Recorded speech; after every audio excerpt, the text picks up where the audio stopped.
Golden globe के सवालों की चक्रव्यूह में आपका एक बार फिर स्वागत है। आज हमारे साथ जिले के एक ऐसे नेता जो छात्र जीवन से ही राजनीति में सक्रिय हैं, अलीगढ़ मुस्लिम यूनिवर्सिटी जो भारत के अंदर एक टॉप यूनिवर्सिटी मानी जाती है, वहां से अपनी शिक्षा प्राप्त कर सहारनपुर जिले की राजनीति में सक्रिय हुए। 4 चुनाव उन्होंने लड़े हैं, बहुत कम अंतर पर जाकर, बहुत नजदीकी पर जाकर चुनाव हारे हैं और उसके बाद प्रदेश में दर्जा प्राप्त राज्य मंत्री रहे हैं। एक ऐसा नाम जिन्हें आप सब लोग भलीभांति जानते हैं, सहारनपुर जिले के विधानसभा गंगों से ताल्लुक रखने वाले मुजाहिर राणा जी आज हमारे साथ हैं। हम गोल्डन ग्लोब के यूट्यूब चैनल में उनका हार्दिक स्वागत करते हैं। राणा जी से हमारा पहला सवाल है, क्या कारण रहा है कि आप इतने सक्रिय नेता, इतने सारे आंदोलन चलाते हैं, क्या कारण रहा है कि आप चार चुनाव लड़े और बहुत कम अंतर पर जाकर चुनाव हार गए? देखिए, जहां तक राजनीति का सवाल है, मैं कोई इतना महत्वाकांक्षी राजनीतिज्ञ नहीं कि मुझे कुछ प्राप्त होगा मैं तभी राजनीति को। मैं राजनीति, मेरा एक मिशन है और वो मिशन है मेरा खिदमत खल्क। उस खिदमत खल्क के लिए ही मैं राजनीति करता हूं। मैं चुनाव जीतने या हारने के लिए राजनीति में नहीं आया था। मैं राजनीति के अंदर आया था एक बदलाव के लिए, एक तब्दीली के लिए, एक अच्छे समाज बनाने के लिए राजनीति के अंदर आया था। जहां तक एमपी और एमएलए बनने का सवाल है, एमपी और एमएलए बन करके कोई खिदमत नहीं की जा सकती। ज्यादा एक जरिया है वो भी खिदमत करने का, सरकार की तरफ से एक मौका मिलता है, लेकिन मैं उसको ज्यादा अहमियत नहीं देता हूं। इसलिए मुझे इस पर कभी सोचने की जरूरत नहीं पड़ी। यहां पर हमने एक किसान संघर्ष समिति के नाम से एक संगठन बनाया और उस संगठन को लेकर के हमने लड़ने का काम किया। हम यहां से लगभग कोई 5500-5600 के करीब लोग चुंगी के खिलाफ जेल गए, जेल भरो आंदोलन चला, भूख हड़ताल चलाई, कर्मी कनशन चलाया और वो आंदोलन हमारा इतना चला कि हमारी सरकार के सामने हमने मजबूर कर दिया सरकार को। जैसे ही 89 के अंदर जनता दल की सरकार बनी तो जनता दल की सरकार हमारी अपनी सरकार थी, उसके आते ही उसमें चुंगी को उन्होंने पूरे प्रदेश में माफ कर दिया, आदरणीय मुलायम सिंह जी। सर, जैसा आप 4 चुनाव यहाँ पर लड़े हैं, यहाँ पर जिले में 2 परिवार हमेशा सक्रिय रहे हैं जिला सहारनपुर की राजनीति में। एक चौधरी यशपाल सिंह परिवार, चौधरी यशपाल सिंह, एक काजी रशीद मसूद साहब। इन दोनों का किसी एक का सहयोग आपको मिला है किसी चुनाव में? देखो, मैं किसी भी परिवार का मुझे कोई सहयोग नहीं मिला है। उनके साथ रहते हुए मैं कभी कोई चुनाव नहीं लड़ा हूं। मैं चुनाव तभी लड़ा हूं जब अलग अलग रहे। इसलिए उन दोनों परिवार को, एक परिवार का तो इसलिए नहीं सवाल उठता, उस परिवार के साथ मैं कभी रहा नहीं। इस परिवार चौधरी यशपाल सिंह जी के परिवार के साथ मैं कभी नहीं रहा हूं। और जहां तक रशीद मसूद के परिवार का सवाल है, जब भी इस परिवार को जरूरत पड़ी तब मैंने उस परिवार के साथ खड़े होकर के उसको मजबूती देने का काम किया। लेकिन मैंने कभी ये तवक्को नहीं की कि ये मेरे लिए कुछ करेंगे। क्या आपको राज्य मंत्री बनाने में उस समय काजी रशीद मसूद का भी सहयोग था? नहीं। देखो, जहां तक मुझे राज्य मंत्री बनाया गया, असल में उस वक्त पर जब मुझे निगम का चेयरमैन बनाया गया, उस वक्त पर कोई राज्य मंत्री नहीं बनता। 77 में आदरणीय राजनारायण जी ने मुझे बनवाया। 89 में मुझे जो बनाया है, बल्कि 89 में ना बना करके मुझे फिर बनाया 93 में, जब समाजवादी पार्टी की सरकार बनी। तो ना तो तब रशीद मसूद या कोई दूसरा हमारे साथ था जब समाजवादी पार्टी की सरकार बनी, और 77 में जब सरकार बनी थी, उस सरकार में भी मुझे सिर्फ राजनारायण जी की वजह से ही मिला था। मैं वन कमेटी का चेयरमैन बना था और वन कमेटी का चेयरमैन बनने के बाद ही मैंने जो भी खिदमत लोग भी कर सकता था वो मैंने खिदमत की है। अच्छा सर, जैसा गंगों से आप ताल्लुक रखते हैं, गंगों में आज़ादी से आज तक लगातार शायद रशीद मसूद के परिवार के ही चेयरमैन बनता है, चाहे वो राशिद मसूद रहे हों, चाहे वो नोमान मसूद रहे हों। पिछड़ी में सीट आती है, इसी को लड़ाकर कब्जा इन्हीं का रहता है। क्या कारण है, क्यों नहीं गंगों में कोई और चेयरमैन बन पाता? देखो, गंगो कस्बे की जो स्थिति है वो इस तरीके की है कि यहाँ पर कोई तीसरा आदमी राजनीतिक रूप से उभर नहीं पाया। इसका क्या कारण मानते हैं? इसका कारण मैं ये मानता हूँ कि यहाँ पर ये दोनों परिवार बहुत पहले से इनकी जो वर्चस्व की लड़ाई है एक दूसरे के प्रति, ये आपस में कभी कभी समझौता भी कर लिया करते थे कि जिससे कोई तीसरा आदमी यहाँ न पनप सके। और उस समझौते का ही कारण यह था कि चौधरी यशपाल सिंह जी ने कभी गंगो कस्बे के अंदर इंटरेस्ट नहीं लिया, और जब वो इंटरेस्ट नहीं लेते थे तो इसलिए काजी परिवार जो है यहाँ अपना चेयरमैन हमेशा से बनाता आया है।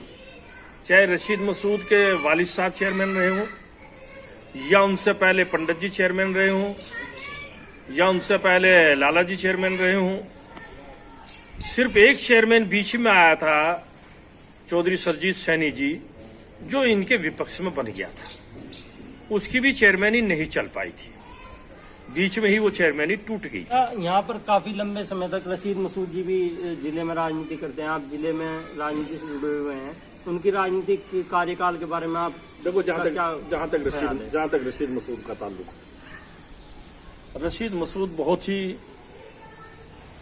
राजनीतिक घराने से तो ताल्लुक रखते ही रखते हैं, लेकिन रशीद मसूद की राजनीति वो भरोसे की राजनीति है। और भरोसे की राजनीति में इसलिए उसको बनाता हूं कि रशीद मसूद ने एक समीकरण बनाया है यहाँ जिले के अंदर।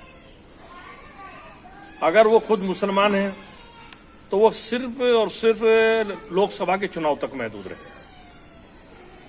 और लोकसभा उन्होंने जब विधानसभा का मामला आया तो विधानसभा में उन्होंने अगर गुर्जर को बनाया तो विधानसभा में उन्होंने ठाकुर को भी बनाया, राजपूत को भी बनाया, राजपूत को अगर बनाया तो उन्होंने बनिए को भी बनाया, बनिए को अगर बनाया तो उन्होंने मुसलमान को भी बनाया, मोहम्मद हसन को बनाया। तो उन्होंने एक समीकरण बना करके ये एक राजनीति की है। दूसरी चीज उन्होंने जो राजनीति की है कि वो लोग जो कभी ताकत में हुआ करते थे, चौधरी यशपाल सिंह जी को उन्होंने खत्म करने के लिए चौधरी यशपाल सिंह जी के ही दाएं बाएं ताकत देने वाले लोगों को ही राजनीति में आगे बढ़ाने का काम कर दिया। इसलिए चौधरी यशपाल सिंह कमजोर हो गए और ये ताकतवर हो गए। जैसे माजरा कंवरपाल जो है वो कभी चौधरी यशपाल सिंह जी के नाक का बाल हुआ करते थे। साहब सिंह सैनी भी उन्हीं में से एक है। साहब सिंह सैनी भी उनमें से एक है, लेकिन साहब सिंह सैनी का वो मामला इतना नहीं है। माजरा कंवरपाल यशपाल सिंह जी से हटा करके एमएलसी लड़ा दिए उन्हीं के खिलाफ और जिता दिए। मास्टर कंवरपाल उन्हीं के ताकत में उनके दाएं बाएं थे।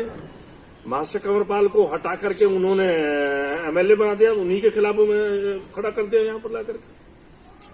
और चौधरी रामचंद्र दास जी को आरोप रहता है। आपने अभी काजी जी के बारे में बताया कि उनकी कोई राजनीति ऐसी नहीं थी कि वो मिलनसार राजनीति, लेकिन इमरान मसूद की राजनीति में तो काफी फर्क है। इसके ऊपर मैं कोई टीका टिप्पणी नहीं करना चाहता। इमरान मसूद जी की राजनीति को आप कैसे देखते हैं? मैं इमरान मसूद की राजनीति के ऊपर कोई टीका टिप्पणी नहीं करना चाहता हूँ।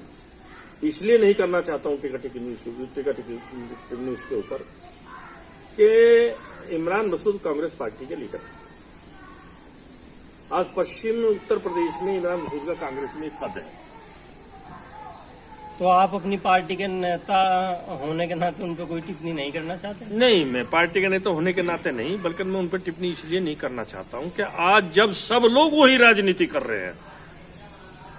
अच्छा सर, एक संबोधन मैंने आपका सुना नमता के अंदर, एक सभा में मैं रिपोर्टिंग कर रहा था, उस समय आपका एक संबोधन सुना। आपने एक तीतर के ऊपर मिसाल दी थी, वो काफी लंबे समय तक फेमस रही। गाँव में कहीं आपका निशाना रशीद मसूद जी की साइड तो नहीं था? नहीं, ये तो नहीं, कोई ऐसी बात नहीं है। रशीद मसूद के ऊपर कोई निशाना नहीं था, बल्कि मेरा निशाना आजम खां के ऊपर था।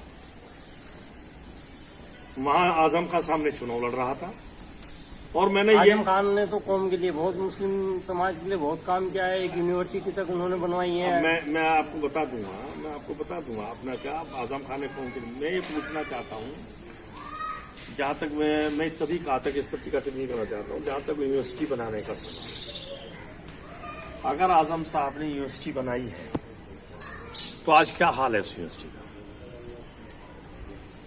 आज ये कहा जा रहा है कि भारतीय जनता पार्टी की सरकार आने के बाद यूनिवर्सिटी पर भी आज टोटल जितने मुकदमे हैं मुसलमान ने ही क्यों बना दिए, क्यों कायम कराए उनके ऊपर?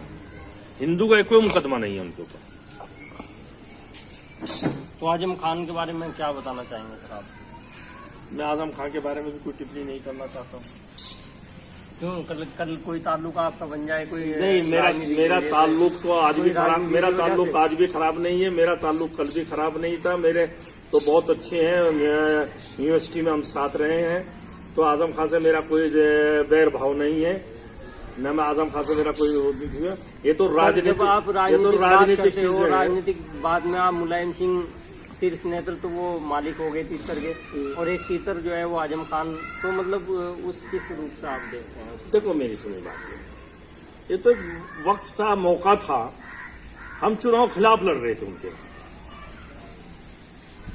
और राजनीति के अंदर जब आदमी दो मोर्चे आमने सामने होते हैं तो कोई भोंडी प्रतिक्रिया नहीं देनी चाहिए, लेकिन ऐसी प्रतिक्रिया तो देनी ही पड़ेगी मुखालिफ को कि जिससे उसको हम ये बता सके कि हम भी यहां खड़े हैं।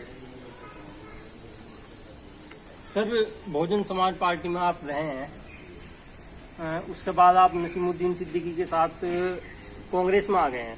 कांग्रेस के पूर्व में ही यहाँ पर इमरान मसूद एक ताकतवर स्थिति में है, पश्चिम उत्तर प्रदेश में एक चेहरा है, आप भी कह रहे हैं, तो उनसे तालमेल बन रहा है कि नहीं बन पा रहा है?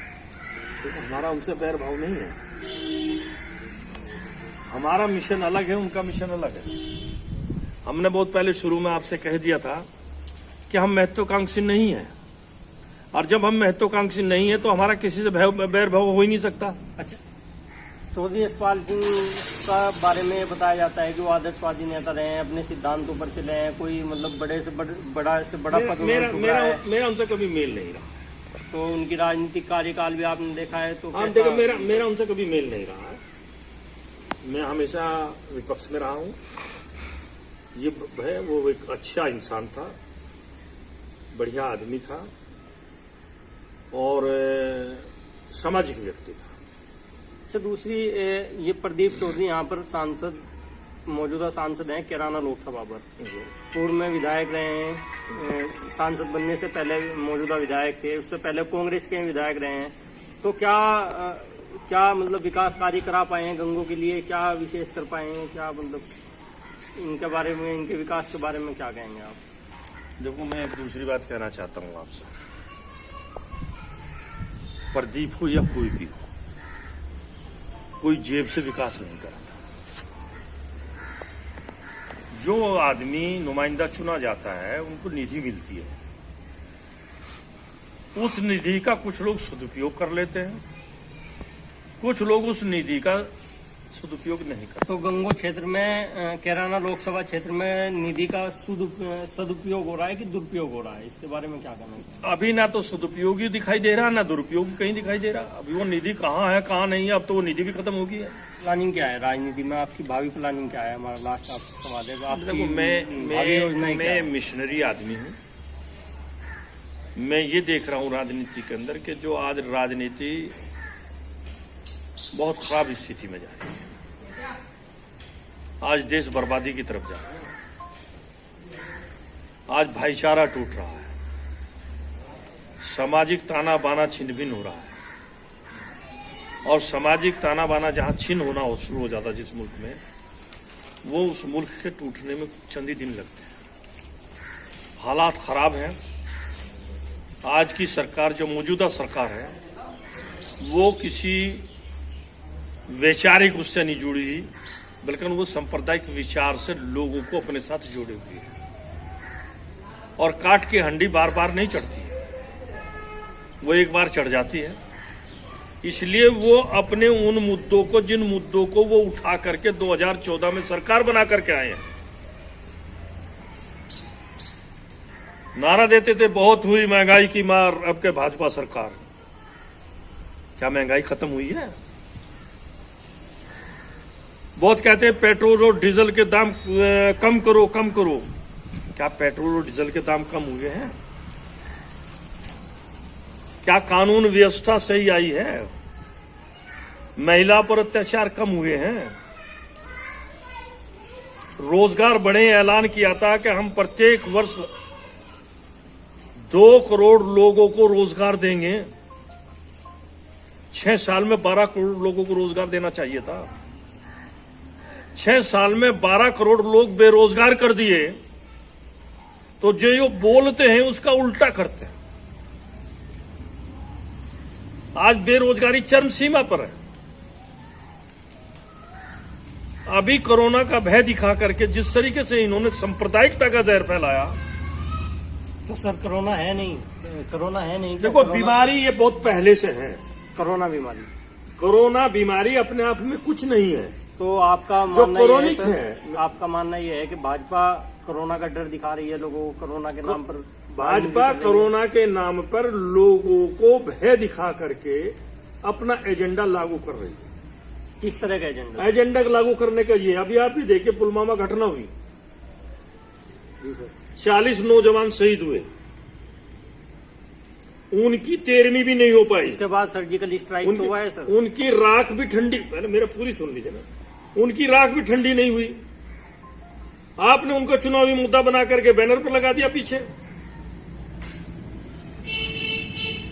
आपने 2019 के चुनाव में बैनर पर लगा दिया ना पीछे। किसके नाम पर वोट मांग रहे हैं आप? शहादत के नाम पर वोट मांग रहे हो।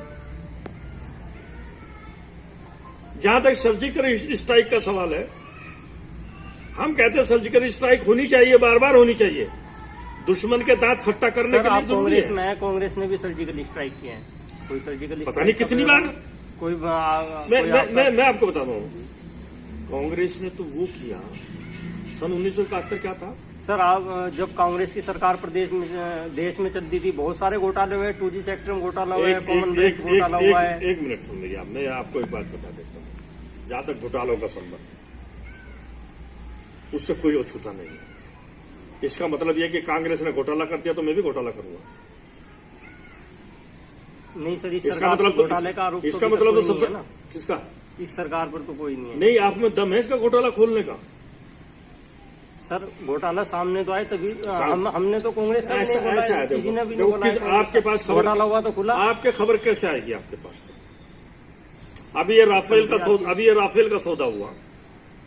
राफेल पर कई बार प्रधानमंत्री, उस समय के गृह मंत्री, इस बार के गृह मंत्री बयान दे चुके हैं। नहीं, आप सुनते होंगे टीवी। बयान देने से स्पष्टीकरण नहीं आता है। बयान तो दिया है, कांग्रेस के तो अदालत में हुआ है ना बयान। तो अब इनका भी, जब ये विपक्ष में आ जाएंगे तो इनका भी हो जाएगा अदालत में। इसके बाद सर कोई ऐसा भेदभावपूर्ण नहीं है। सत्ता में रहते हुए घोटालों की किसकी जांच हुई? जब सत्ता से बाहर आता आदमी, घोटालों की जांच तो तभी होती है ना। सत्ता से बाहर तो आने दीजिए, तब पता चलेगा ना कितने घोटाले कर दिए। और ये तो पहला पीएमओ ऑफिस और प्रधानमंत्री है। अभी जो चाइना के बॉर्डर पर चल रहा है खेल, कौन सी ऐसी बॉर्डर की सीमा है, जगह है जहां डिस्प्यूट न खड़ा हो रहा हो? और पीएम ये ऐलान करता है कि हमारी 1 इंच भूमि भी वो चाइना के कब्जे में नहीं है। जब हमारी 1 इंच भूमि भी चाइना के कब्जे में नहीं है, तो चाइना पीछे कहां से हट रहा?